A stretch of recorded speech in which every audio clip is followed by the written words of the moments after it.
Kansas State gets 5-star tight end Linkon Cure to commit. What does that mean as the Big 12 recruiting landscape evolves in a big way? That's Brian Smith, Locked On Recruiting Insider here at the network, brought to you by LinkedIn Jobs. Is it just a matter of this was an in-state recruit that Kansas State was able to get? Because even though that factor is in play, you had schools like Oregon going after this kid. And I think it says a lot that Kansas State was able to land Linkon Cure. Did anybody pick that early on, other than maybe some people in Manhattan, the Little Apple? Probably not. I personally think it's cool because we need schools like this to keep the intrigue going. I know that obviously everybody's got their favorite school, but look, Kansas State getting a 4 or 5-star guy that the likes of Oregon wanted, it's not going to happen every day. And they have to stay relevant to make these recruitments not only fun, but make the games on Saturdays fun. If kids like this go there with that crazy offense they have, nobody ever seems to do well with, you're going to add a player that can stretch the field and do things most tight ends can't. I'm not saying he's like number 19 was for Georgia last year. Let's not get crazy, but Brock Bowers or not, curious. I've seen him play. He is really athletic, man. That is a kid that can move. He runs more like a receiver. He's going to play early. It wouldn't shock me if he was like the number 2 tight end by the end of his first spring at Kansas State. He's really good. 6'6", 220 pounds. Might have Avery Johnson throwing him the football by the time he arrives next year.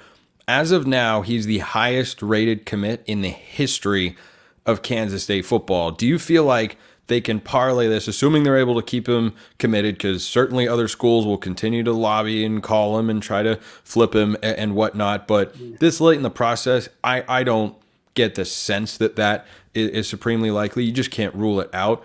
But if he signs with Kansas State, do you think that is kind of a linchpin recruit for Chris Kleiman and company to say, hey, this is what Kansas State recruiting is capable of? Because they are not a recruiting power, nor is really anybody in the Big 12 right now. Yeah, the Big 12 is by far the lowest of the 4 conferences when it comes to recruiting. High school kids, just high school kids. Yeah, the JUCO thing is a total different animal there because all the Texas and Oklahoma JUCOs and whatnot. But I think it's really interesting because maybe they can get a few more, but it's still an in-state kid. Like if they got him out of Texas, I'd have more confidence in what you're asking, but they got a local kid. When was the last time Kansas State took a kid from UT or A&M? Have they? Like, you know what I mean? Like, I'm not betting on this other than just saying it's a one-off, but it's a great one. If you're going to get one, get the local kid that can be an NFL player. That's always a good way to go because I think barring injury, he will get paid. So I'm going to go with, I don't think it's going to strike into something, although I hope I'm wrong. Again, I think it's cool when a team like Kansas State rises up, and that's what makes college football so much fun. Yeah, 6'6", 220 pounds. I think that has all the makings of an impact true freshman. I also wonder if Kansas State is the only school in the country to have their highest ranked all-time commit be a tight end.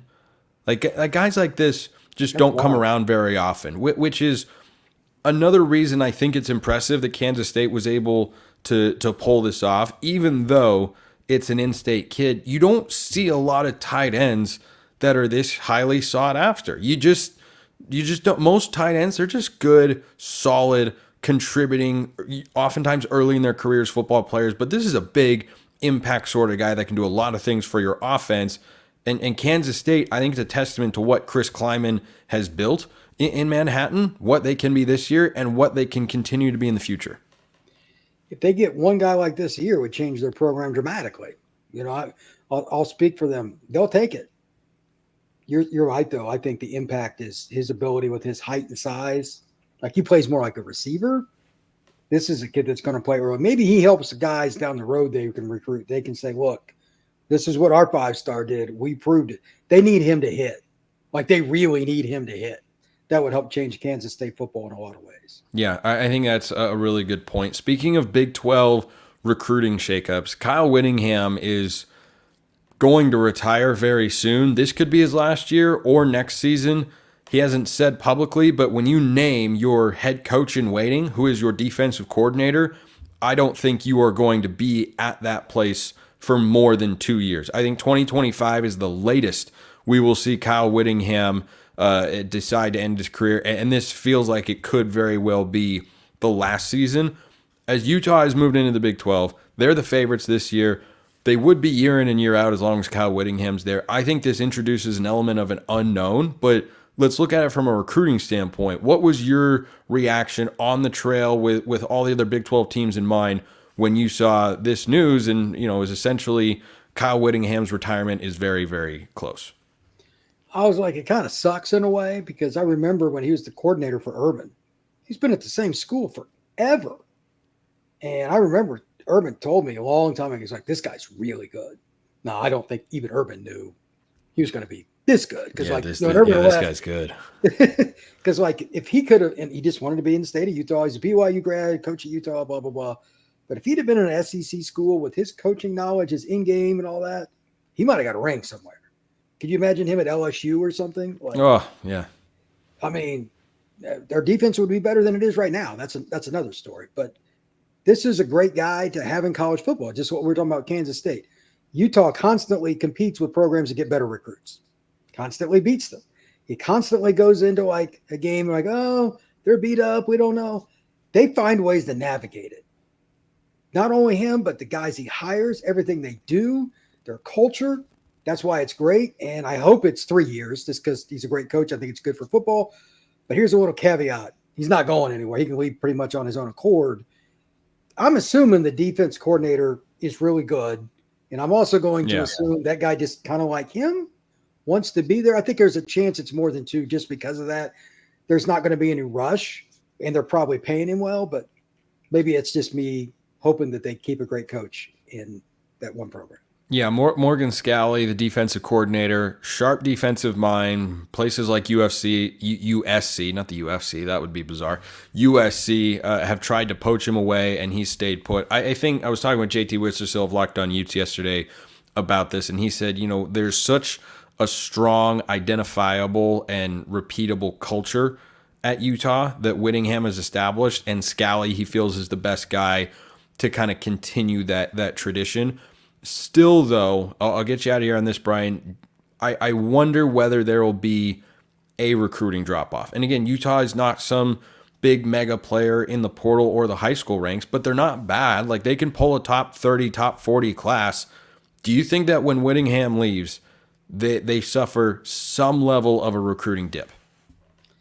That's a really great question because it's not like they're going to get the number 1 player out of LA or Houston or Miami every year. But they've done the best job of evaluating, especially with bigs. 3-star hits on bigs is random. Utah does it every year.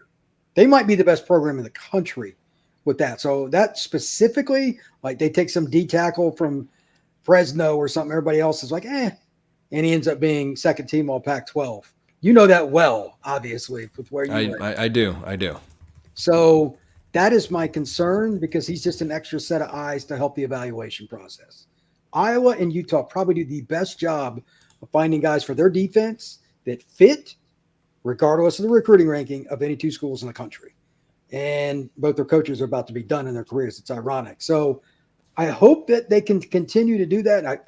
Scalley's a really good coach or he wouldn't be getting promoted to the head coaching position. But again, that's one less set of eyes that you can trust. Yeah, Jonah Ellis was a guy that had a standout Utah career. I think he was second in the Pac-12 in sacks this past season. One of the best pass rushers in the last couple seasons. He was the number 91 outside linebacker in the country, according to 24/7 Sports. And that's just what Utah does. They take guys like that and they turn them into NFL caliber players. Brian Smith, our Locked On recruiting insider here at the network, brought to you by our friends at LinkedIn Jobs. Brian, appreciate the time. Thank you, sir.